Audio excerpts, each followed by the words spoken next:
ଖ୍ରୀଷ୍ଟରେ ପ୍ରିୟ ମଣ୍ଡଳୀ ଆଜିର ଶାସ୍ତ୍ରାଂଶ ପ୍ରଥମ କରନ୍ତୀୟ ତାର 11 ପର୍ବ 23 ପଦରୁ 26 ପଦ ଦେଇ ଆମେ ଶିକ୍ଷା କରିବା the power of the lord's meal. The power of meal, ପ୍ରଭୁଙ୍କର ଭୋଜର ଶକ୍ତି, ପ୍ରଭୁଙ୍କର ଭୋଜର ଶକ୍ତି। ତେବେ ନିଶ୍ଚୟ ଆମେ ଶରୀରର ଦୁର୍ବଳତା ଦୂର କରିବା ପାଇଁ ଆମେ ଭୋଜନ କରୁ, ଜାଗତିକ ଆହାର ଗ୍ରହଣ କରୁ। ଆଉ ଦିନକୁ ଆମେ କେ ଜାଣେ 4 ଥର କିଛି ନା କିଛି ଖାଦ୍ୟ ଗ୍ରହଣ କରୁ, ଯେପରି ଆମେ ସ୍ୱାସ୍ଥ୍ୟବାନ ହେଇ ରହିପାରିବୁ। ଆତ୍ମିକ ଜୀବନରେ ମଧ୍ୟ ସେହିପରି ଆମେ ସ୍ୱାସ୍ଥ୍ୟବାନ ହେଇ ରହିବା ନିମନ୍ତେ ଯୀଶୁଖ୍ରୀଷ୍ଟଙ୍କର ଭୋଜର ଅଂଶୀ ହେବାର ଆବଶ୍ୟକତା ଅଛି।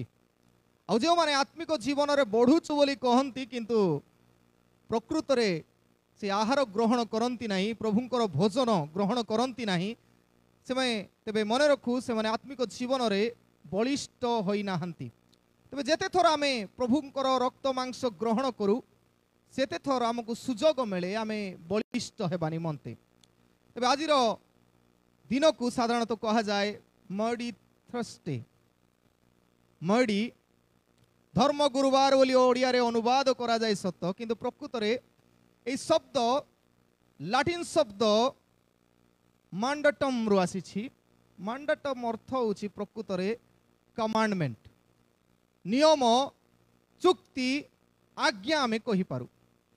ତେବେ ଆଜିର ଧର୍ମ ଗୁରୁବାର ଯାହା ଆମେ କହୁ, ଗୁରୁବାରକୁ ସାଧାରଣତଃ ନିୟମର ଗୁରୁବାର ଆମେ କହିପାରୁ, ନିୟମର ଗୁରୁବାର। ତେବେ ଧର୍ମ ଗୁରୁବାର ତ କହୁଛୁ କିନ୍ତୁ ପ୍ରକୃତରେ ଲାଟିନ୍ ଶବ୍ଦ ଅନୁସାରେ ଚିନ୍ତା କଲେ ନିୟମର ଗୁରୁବାର। କ'ଣ ନିୟମ? ପ୍ରଭୁ ଆଜି ଦିବସରେ ଗୋଟେ ନୂଆ ନିୟମ ଦେଲେ। ପୁରାତନ ନିୟମ ଆମେ ପଢ଼ୁଛୁ ଆଦି ପୁସ୍ତକରୁ ମଲାଖି ପର୍ଯ୍ୟନ୍ତ ପୁରୁଣା ନିୟମ, ସେଥିପାଇଁ ଆମେ ପୁରାତନ ନିୟମ ବୋଲି କହୁ। ପୁରୁଣା ନିୟମ ପୂର୍ବରୁ ଥିଲା ଯୀଶୁଙ୍କର ଆସିବା ପୂର୍ବରୁ, କିନ୍ତୁ ବାଇବଲର ପରବର୍ତ୍ତୀ 27ଟି ପୁସ୍ତକ ଆମେ କହିପାରୁ ନୂଆ ନିୟମ, ନୂତନ ନିୟମ ବୋଲି ଆମେ କହୁ। New commandment, new commandment, old commandment. ତେବେ ବର୍ତ୍ତମାନ ଯୀଶୁଖ୍ରୀଷ୍ଟ ଏଇ ଗୁରୁବାର ଦିନ ସେ ନୂତନ ନିୟମ ପ୍ରଣୟନ କରିଥିଲେ। ଆଉ ଏଇ ନିୟମ ଏକ ସ୍ୱତନ୍ତ୍ର ନିୟମ, ତାହାକୁ ଆମେ କହୁ ପ୍ରଭୁ ଭୋଜର ନିୟମ। এই নিয়ম পালন করুথিবা প্রত্যেকে তাঙ্কর পরিবারভুক্ত হুঁতি, যে পালন করতে না সেমানে যীশুঙ্কর পরিবারভুক্ত নুহতি। মু কহে সেপাই এইটা হচ্ছে এক নিয়ম, যে নিয়মকে আমি কহিপারু প্রেমর নিয়ম, কমান্ডমেন্ট অফ লভ, প্রেমর নিয়ম। পূর্বরু শত্রুতার নিয়ম ଥିଲା, পুরা দন্ত বদলরে দন্ত, যদি কে পথর মারুছি তেবে পথর মারিকি সমাধান কর, যে যদি দান্ত ভাঙ্গুছি তেবে সে তাকে দান্ত ভাঙ্গিকি সমাধান কর। এটা পুরোনা নিয়ম। কিন্তু নূতন নিয়মরে এটা ডিফরেন্ট। এপরি এক নিয়ম যাহা পৃথিবীর কৌশি ঈশ্বর এপরি নিয়ম দেই ন পারନ୍ତି। আমি যদি আম বিরুদ্ধরে কে কার্য করে তেবে আমি তার প্রতি উত্তর সমান ঢাঞ্চারে রাখু, কিন্তু যীশুখ্রিষ্ট 2000 বর্ষ পূর্বে নূয়া নিয়ম প্রণয়ন কলে, আউ সেই নিয়ম আমি প্রত্যেকে পালন কରୁ, তাকে প্রেমর নিয়ম। আউ সেথিপাই সে নিজে কহନ୍ତି যোহন তার 13 পর্ব 34 পদরে, যোহন 13 পর্ব 34 পদরে কহନ୍ତି তুমে মানে পরস্পরকু প্রেম কর, ଏହି ନୂତନ ଆଜ୍ଞା ମୁଁ ତୁମମାନଙ୍କୁ ଦେଉଅଛି। ଯୀଶୁ ଏହି ନୂଆ ଆଜ୍ଞା ଦେଉଛନ୍ତି, ତୁମେମାନେ ପରସ୍ପରକୁ ପ୍ରେମ କର।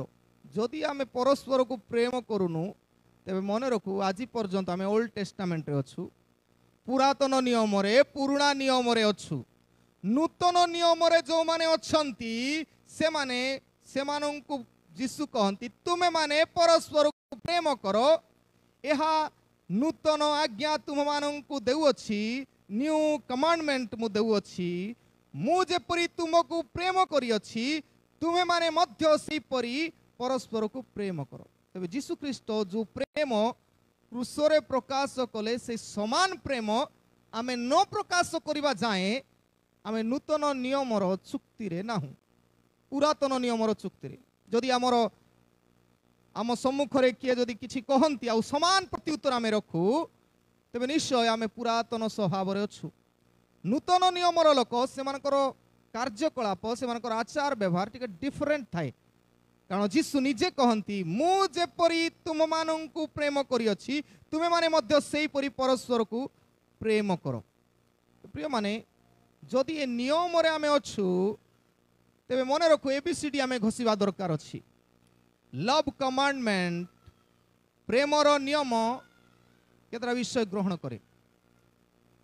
प्रेमर नियम कौन कौन ग्रहण करे। प्रथम कथा एरोगेंट को मध्य ग्रहण करे जो माने गर्वी ही अनेक कथा कहती ओके ता जगार से अच्छी किंतु आमे एक्सेप्ट करिवार अछि। एरोगेंट को एक्सेप्ट करे ग्रहण करे गर्वी को ग्रहण करे। ब्लास्फेमर जो माने ईश्वर को निंदा मध्य करूछंती आमे कहू अन्य माने निंदा करूथिले आमे इतस्थित हो जाऊ। आम जीशु को के निंदा करूथिले आमे इतस्थित हो जाऊ। धर्म को के निंदा करूथिले आमे इतस्थित हो जाऊ किंतु ईश्वर निंदुक मध्य आमे ग्रहण करू कारण ईश्वर जीशु ख्रीष्ट सेमानक पई मध्य प्रेम प्रकाश करंती। ए एरोगेंट बी ब्लास्फेमर ईश्वर निंदुक सी करप्टेड भ्रष्ट लोक को सुद्धा जीशु प्रेम करंती। सेति पई ए प्रेमर नियम रे ग्रहण थाए भ्रष्ट को मध्य जो माने भूल पथरे थिले मध्य ताकू ग्रहण करा जाए। डी डिसेवर्स को प्रतारक को मध्य ग्रहण करा जाए। एनिमी शत्रु को मध्य ग्रहण करा जाए। आउ फेल्यूर्स एफ विफल को मध्य ग्रहण A B C D E F जेते कैटेगरी रो लोक खराब थिले मध्य ए नियम रे प्रेम रे सेमान को निजर करा जाए। तबे आमे जदि यीशु ख्रीष्टंकर नूतन नियम जुगरे अच्छु तेबे प्रेमर जुगरे आमे रहिबा दरकार अछि कारण कहा जाए The Lord's meal has the power to heal your iniquities and incapabilities. ईश्वरंकर जदि प्रभु भोज आमे ग्रहण करूछु आ अल्प समय पर आमे प्रभुंकर रक्त मांसर सहभागी हेबु ताहा ग्रहण करिबा द्वारा आमर समस्त अपराध दोष सब सुस्थ हेबो आ आमर दक्षता जहा नाही इनकेपाबिलिटी माने कोन कहिबा आमे इनकेपाबिलिटी दक्ष नथिबा जिनिस गुडा करे मध्य आमे सुस्थता पाइबु। तेणु प्रभुंकर भोजर शक्ति आम जीवन रे कौन कौन आनीदेव मु कहिया पई चाहे। प्रथम कथा आनीदेव फ्रेंडशिप विथ द सेवियर परित्राणकर्ता सहित बंधुता आनीदेव। परित्राणकर्ता सहित बंधुता केवल ए प्रभुंकर रक्त मांसर सहभागी हेले तामे प्राप्त हेबु। तबे जेतबेले 23 और 24 पद पढ़ुछु लिखा जाए कारण मु प्रभुंक ठारू जो प्राप्त जो शिक्षा तुम मान प्रदान करुछि ताहा ही शत्रु हस्तरे समर्पित हेबा रात्र रे प्रभु जीशु रोटी घेनी धन्यवाद देई ताहा भांगी कहिले एहा तुम मानक निमंते मोर शरीर मते स्मरण करिबा निमंते एहा करो। गोटे अनुन्य कथा क्रिस्टियन माने बुझी पारिबे जे जीशु ख्रीष्टंकर रक्त मांस अर्थात तांकर पवित्र जीवन तांकर पवित्र शरीर आउ तांकर पवित्र रक्त रो अंशी आमे हेबा आउ रोटी द्राक्षारस को जेतेबेले उत्सर्ग करा जाए ताकू आमे जीशु ख्रीष्टंकर शरीर आउ रक्त भाबे जेतेबेले आमे ग्रहण करू सेतेबेले आम जीवन रे किछि अनुन्य विषय घटी थाए। ता होछि प्रथम कथा मु कहिली फ्रेंडशिप आसे प्रभुंक सहित बंधुता आसे। पाउल जेतेबेले कहंती कारण मु प्रभुंको ठारू प्राप्त जो शिक्षा प्रदान करू पाउल दुईटी शिक्षा कथा कहंती नियम बा चुक्ति दुईटी शिक्षा जहाँ प्रभुंको ठारू से पाइथिबा कथा। प्रथम चुक्ति होची बाप्तिस्म कथा और द्वितीय चुक्ति होची लॉर्ड सफर प्रभु भोजर कथा। बाप्तिस्म रे जने कहंती बाप्तिस्म रे आमे we offer to die and God lives in us। बाप्तिस्म रे आमे मरु आ ईश्वर आम ठारे बंचंती जीवित रहंती। बुझी होची बाप्तिस्म जेतेबेले आमे नेउ सेतेबेले आमे पाप परे मरु आ जीशु आम ठारे बंचंती नुआ जीवन आमे पाउ। सेति पई गालातियो तार 2 पर्व 20 पदरे आपण माने पढिबे कियो बा रोमियो तार 6 पर्व 3 पदरु 8 पद मध्य पढ़े स्पष्ट बाप्तिस्म रे आमे ख्रीष्टंकर सहित मृत्युवरण करू आउ तांको सहित पुनरुत्थित हो। ते बाप्तिस्म रे आमे मरु आउ ईश्वर आम भितरे जीवंत हुंती। प्रभु भोज रे कोन हुए, where Jesus offers to die and we lives in God। प्रभु भोज रे जीशु ख्रीष्ट निजकु दान करंती आ मरंती आउ आम भितरे से बंचंती, आम भितरे से बंचंती। तबे ए दुईटी नियम प्रभु आमान को देइछंती। एठी दुईटी कथा हम कहया पाए चाहे ए वाक्य दे। प्रथम कथा होची टर्न टू ट्रस्टवर्दी। जेतबेले जीशुकर सहित बंधुता स्थापन करिवार अछि, यदि आपण जागतिक बंधु का कहबा पाए चाहती तेबे विश्वस्ततार जीवन बेसी इंपोर्टेंट। थोरे जदि विश्वास हराई देले आपणकर बंधुता नष्ट हो जाए, तेबे आपणकर अविश्वस्तता जीवन को विश्वस्ततारे परिणत करिवार आवश्यकता अछि। तेणु आमे चेक करिवार अछि मोर बंधुतारे कौन कौन फॉल्ट अछि, दुर्बलता विफलता अछि, मते लिस्ट आउट करिवा को पड़िबो। आ आमे जानू जे बाइबल मध्य कहे आमे सब डिफॉल्टर्स, भूल कार्य करिवा लोक, किंतु टर्न टू ट्रस्टवर्दी प्रभुंक ठारे विश्वास योग्य हेबार आवश्यकता अछि। तो प्रभुंक ठारे विश्वास आमे कहि पारू जीशुंकर 12 जन शिष्य ऑल आर डिफरेंट, समस्ते अलग अलग थिले। आ एमिति लोक माने थिले जे कि जीशुंकु बिक्की देबा लोक मध्य सेठी थिले, जीशुंकु 3 थर अस्वीकार करिवा लोक थिले, जीशुंकु मरी उठिला परे अविश्वास करिथिबा संदेही लोक मध्य थिले। किंतु ताको टर्न करिवार अछि, टर्न टू ट्रस्टवर्दी।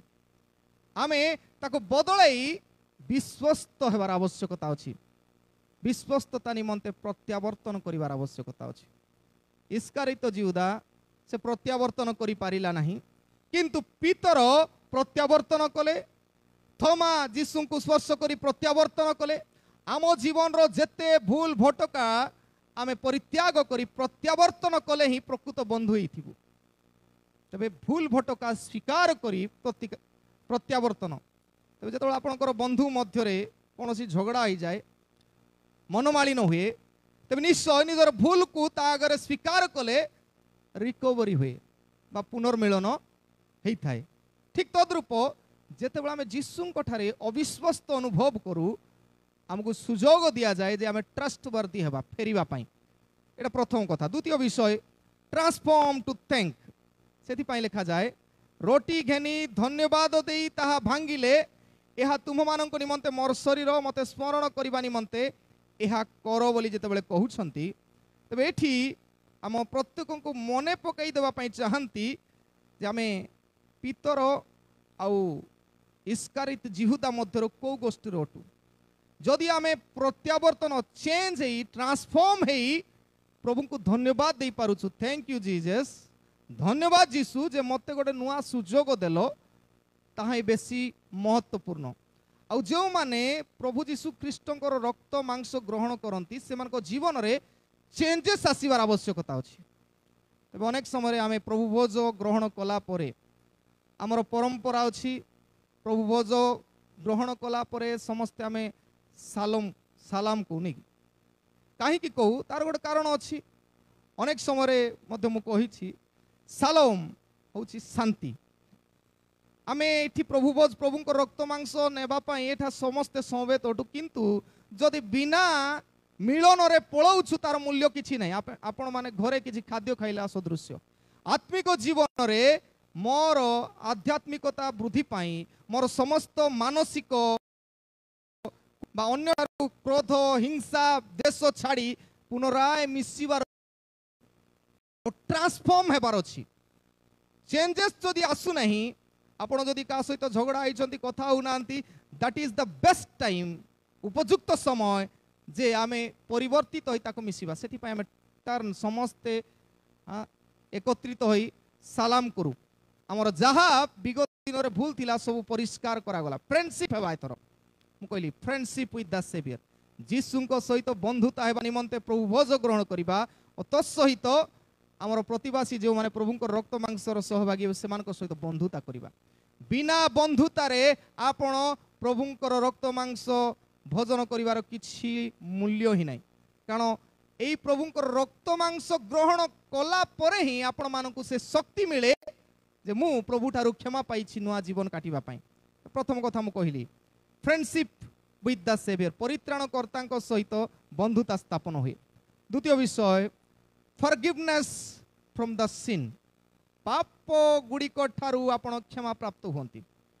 जीशु ख्रीष्टंकर रक्त मांस ग्रहण करिवार अर्थ होछि आपण माने निजर पापर क्षमा प्राप्त हेबार सदृश्य अटे। सेति पई 25 पद आमे अध्ययन करू, लेखा जाए सेही परी भोजन उतारे से पानपात्र मध्य घेनी कहिले एही पानपात्र मोहर रक्त रे स्थापित नूतन नियम तुमे माने जेते थर एथिरु पान करो सेते थर मते स्मरण करिबा निमंते एहा करो। तबे वर्तमान आमे कहि पारू जे जीशुंकर रक्त होछि पानपात्र सदृश आमे ग्रहण करिबु। तबे जहा सब होइछि covenant of blood, covenant of blood रक्तर चुक्ति। जीशुंकर ईश्वरंकर सहित आमर संपर्क केवल रक्त, जदि रक्त नाही आमर संपर्क नाही। कारण जेतेबेले आमे सृष्टिर प्रारंभर देखिबु टिके भाबंतु आदि पुस्तकरे, आदि पुस्तकरे जेतेबेले आदम आ हवा पाप कले आदि पुस्तक 3 पर्व 21 पदरे तांकर जागतिक उल्लंघता ढांकीबा निमंते, जागतिक उल्लंघता से माने पाप कले फल खाइले जो फल से मानको बारण कराइतिला से फल खाइबा लागि से माने निजे जानिले जे आमे उल्लंघ अछु, से माने लुचिबाकू लागिले। आ सेते बेले ईश्वर चर्मर वस्त्र बोली लिखाइछि। चर्मर वस्त्र माने गोटे पशु मारी से मानको गुड़ैले। तेबे प्रथमत आदम आ हवांकू the physical nakedness of Adam and Eve was covered after killing an animal. गोटे पशु को मारिला परे आदम आ हवांकर जागतिक शारीरिक उल्लंघता को प्रभु ढांकिले, अर्थात गोटे पशुर बलि दिया हैला। आ से बलि कार्य आरंभ होई से समय ठारू हेबल बलि देले, नोह बलि देले, अब्राहम बलि देले, इसाक जाकुब समस्ते बलि देई देई आसुथिले जीशुंक पर्यंत। आ जीशुंक परे जीशु निजे गोटे बलि मेष सदृश्य से बलि हेला परे से बलिदान संपूर्ण हेला, आ बलिर आवश्यकता पड़िला नहीं। तेबे काहे कि रक्त आवश्यक? कारण बाइबल कहे यदि आमे पढ़ू लेविय तार 17 पर्व 11 पद, लेविय 17 पर्व 11 पद रे कहा जाए रक्त रे प्राणीर प्राण थाए आ रक्त ही आमर प्रायश्चित करिवो, बिना रक्त रे प्रायश्चित करा जाई पारिबो नाही। सेति पई रक्त रे ही जेतेबेले रक्तहीनता हुए मनुष्यर शरीर रे तेबे तार डेथ पाखरे बोली आम कहू।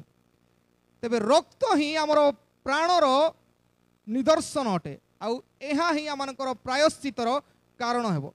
तेणु पूर्वरु जेते सब बलिदान गुड़ाक करा जाइथिला एटा नियम जे प्रभु पाप हेतु तुमे बलि उत्सर्ग करिवो, रक्त दान करिवो। आउ जीशु ख्रीष्टंक द्वारा तांकर बलिदान द्वारा तांकर रक्त रे आम समस्तंकर पाप मोचन करा जाइछि। प्रथम कथा। द्वितीय विषय जेतेबेले आमे देखुछु कैंसलेशन ऑफ बॉन्डेज, चुक्ति आरंभ होछि रक्त रे, आउ दासत्व मध्य ए रक्त रे समापन होछि, कैंसल करा हैला।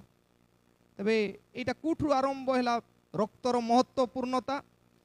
इस्राएल गोष्ठी जेतेबेले मिस्र रे बंदित्व थिले 430 वर्ष, आ से 430 वर्ष सेठारे थिबा समय रे प्रभु सेमानंकु मुक्त करिया पई गोटे चिन्ह देले, आ ता होछि निस्तार पर्वर चिन्ह। जेतेबेले हम पढुछु यात्रा पुस्तक 12 पर्व 5 पदरु 8 पद, यात्रा पुस्तक 12 पर्व 5 पदरु 8 पद, पुणी 22 पदरु 23 पद मध्य आउ सेई दिन ठारू निस्तार पर्व पालन करा। निस्तार माने कोन?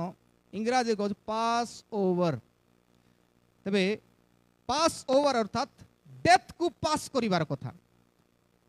तबे बुझिया पई हेले से कहानी अनुसार जदि आमे चिंता करू, इस्राएल गोष्ठी को कहा गला जे लास्ट दंड एपरी हेबो जहा द्वारा कि फारो इस्राएल गोष्ठी को छाड़ी देबे ଆଉ ସେମାନେ ଦାସତ୍ୱରୁ ମୁକ୍ତ ହେବେ। ଲାଷ୍ଟ ଦଣ୍ଡ ହେଉଛି ସେମାନଙ୍କର ସମସ୍ତ ବୟୋଜ୍ୟେଷ୍ଠ ଜ୍ୟେଷ୍ଠ ସନ୍ତାନ ପକ୍ଷୀ ପଶୁ ସବୁ ମରିବେ।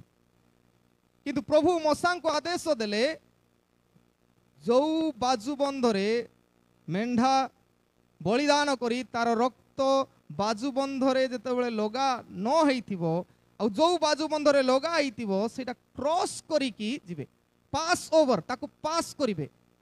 ଦଣ୍ଡ ଦେବା ଦୂତ ଯେତେବେଳେ ଗମନ କରିବେ ଆଉ ସେତେବେଳେ ସେ ଗମନ କଲା ବେଳେ ଲକ୍ଷ୍ୟ କରାଯିବ ଯେଉଁ ବାଜୁବନ୍ଧରେ ରକ୍ତ ଲଗା ଯାଇଥିବ, ଅର୍ଥାତ୍ যা জীবନରେ ଯୀଶୁଖ୍ରୀଷ୍ଟଙ୍କର ରକ୍ତର ସ୍ପର୍ଶ ଅଛି, ଅର୍ଥାତ୍ ଆମେ ଯେଉଁ ପ୍ରଭୁ ଭୋଜ ଗ୍ରହଣ କରିବୁ, যা ଜୀବନରେ ପ୍ରଭୁଙ୍କ ରକ୍ତ ମାଂସର ସହଭାଗିତା ଅଛି, ଆମେ ପାପର ବନ୍ଧନରୁ ମୁକ୍ତ। ଏହା ହେଉଛି ନିସ୍ତାର ପର୍ବର ନିଦର୍ଶନ ସ୍ୱରୂପ। ତୃତୀୟ କଥା, ଫେଲୋସିପ୍ ୱିଥ୍ ଦ ସେଣ୍ଟସ୍, ସାଧୁମାନଙ୍କ ସହିତ ସହଭାଗିତା। ପ୍ରଭୁ ଭୋଜ ନେବାର ଅର୍ଥ ହେଉଛି ସାଧୁମାନଙ୍କର ସହିତ ଏକ ସହଭାଗିତା ସ୍ଥାପନ କରିବା। 26 ପଦ ଯେତେବେଳେ ଆମେ ପଢ଼ୁଛୁ ଲେଖାଯାଏ, କାରଣ ଯେତେ ଥର ତୁମେମାନେ ଏହି ରୋଟି ଭୋଜନ କର ଓ ଏହି ପାନ ପାତ୍ରରୁ ପାନ କର, ସେତେ ଥର ତୁମେମାନେ ପ୍ରଭୁଙ୍କ ଆଗମନ ପର୍ଯ୍ୟନ୍ତ ତାହାଙ୍କ ମୃତ୍ୟୁ ପ୍ରଚାର କରୁଅଛ। ପ୍ରିୟମାନେ, ପ୍ରଭୁଙ୍କର ରକ୍ତ ମାଂସର ସହଭାଗୀ ହେବା ଅର୍ଥ ହେଉଛି ଆମେ ତ ଜୀବନ ଆଗକୁ ବଢ଼ିବା। ଜୀବନ ଯାହା ମଇଳା ଅଛି ଗୋଟେ ତାକୁ ଯୀଶୁଙ୍କର ରକ୍ତ କରି କୃତ କରିବା। ସେଥି ନିମନ୍ତେ ପ୍ରକାଶିତ ବାକ୍ୟ 7 ପର୍ବ 14 ପଦରେ ସେଥିପାଇଁ କୁହାଯାଏ, ଯେଉଁମାନେ ସ୍ୱର୍ଗକୁ ଯିବେ ଆଉ ଶେଷ ଦିନର ଘଟଣା ଲକ୍ଷ୍ୟ କରି ସେଠି ପଚରାଯିବ ଆଉ କୁହାଯିବ, ଏମାନେ ମେଷ ଶାବକଙ୍କ ରକ୍ତରେ ଆପଣା ଆପଣା ବସ୍ତ୍ରକୁ ଧୌତ କରି ଶୁଚି କରିଅଛନ୍ତି, ଶୁଭ୍ରବର୍ଣ୍ଣ କରିଅଛନ୍ତି। ତେବେ ଆମର ଜୀବନର ଯାହା ସବୁ ପାପ ଭୁଲ ଭ୍ରାନ୍ତି ଗୁଡ଼ାକ ଯୀଶୁଙ୍କର ରକ୍ତରେ ଧୌତ ହେବାର ଆବଶ୍ୟକତା ଅଛି। ଆଉ ସେଥି ନିମନ୍ତେ ଦୁଇଟି ବିଷୟ ଆମେ କହିପାରୁ। Review your ଫେଥଫୁଲନେସ୍। ଯୀଶୁଖ୍ରୀଷ୍ଟଙ୍କର ଆଗମନ ସମୟରେ ଆମର ସମୀକ୍ଷା କରିବାର ଆବଶ୍ୟକତା ଅଛି, ମୁଁ ବିଶ୍ୱସ୍ତ ଅଛି ନା ନାହିଁ, ମୋର ବିଶ୍ୱସ୍ତତା ଅଛି ନା ନାହିଁ, ମୁଁ ପ୍ରତୀକ୍ଷାରେ ଅଛି ନା ନାହିଁ। ଦୁଇଟି ଉଦାହରଣ ଆମେ କହିପାରୁ। ପ୍ରଥମ ଉଦାହରଣ, ଫେଥଫୁଲନେସ୍ ପାଇଁ ବିଶ୍ୱସ୍ତତା ଭାବେ ଜଗିବା କଥା ଆମେ ଦେଖୁ। ଆଉ ମାଥ୍ୟୁ ତାର 25 ପର୍ବରେ 1 ପଦରୁ 12 ପଦରେ 10ଟି କନ୍ୟାଙ୍କର କଥା ଆଉ 5 ଜଣ ନିର୍ବୁଦ୍ଧି 5 ଜଣ ସୁବୁଦ୍ଧିଙ୍କର କଥା ଆମେ ଲକ୍ଷ୍ୟ କରୁଛୁ। ବିଶ୍ୱସ୍ତ ମହିଳା ମାନେ 5 ଜଣ, ସେମାନେ ବିଶ୍ୱସ୍ତ ଭାବେ ଜଗିଥିଲେ, ସମୀକ୍ଷା କରୁଥିଲେ, ମୁଁ ଯୀଶୁଙ୍କୁ ସାକ୍ଷାତ କରିବା ପାଇଁ କିପରି ପ୍ରସ୍ତୁତ ରହିବାର ଆବଶ୍ୟକ, ମୋର ତୈଳର ଅଭାବ ନ ହେବାର ଅଛି, ସେଥି ନିମନ୍ତେ ପୂର୍ବରୁ ସଚେତନ ରହିବା କଥା। ଆଉ ଦ୍ୱିତୀୟ ବିଷୟ, ରିନ୍ୟୁ ୟୋର ଫ୍ରୁଟଫୁଲନେସ୍। କେବଳ ବିଶ୍ୱସ୍ତ ଦେଖାଯିବା ତାହା ନୁହେଁ, କିନ୍ତୁ ଫଳବନ୍ତ ହୋଇ ରହିବାର ଆବଶ୍ୟକତା ଅଛି। ଆଉ ସେଇ ମାଥ୍ୟୁ ତାର 25 ପର୍ବ 14ରୁ 30 ପଦ ମଧ୍ୟରେ ତୋଡ଼ାର କଥା ଅଛି। ଫଳବନ୍ତ, ଯଦି ଆମ ପ୍ରତ୍ୟେକଙ୍କୁ ପ୍ରଭୁ କିଛି ଦାୟିତ୍ୱ ଦେଇଛନ୍ତି, 5 ତୋଡ଼ା, ତେବେ 5 ତୋଡ଼ା ଲାଭ କରିବାର ଅଛି। 2 ତୋଡ଼ା ଦେଇଛନ୍ତି, 2 ତୋଡ଼ା ଲାଭ କରିବାର ଅଛି। ପ୍ରତ୍ୟେକ କ୍ଷେତ୍ରରେ ବୃଦ୍ଧି ପ୍ରାପ୍ତ ହେବାର ଅଛି। ତେବେ ଫ୍ରୁଟଫୁଲନେସ୍, ଫଳବନ୍ତ ହେବାର ଆବଶ୍ୟକତା ଅଛି। ତେବେ ଆପଣମାନଙ୍କର ମୋର ଫଳବନ୍ତତାର ନବୀକରଣ ଆବଶ୍ୟକ।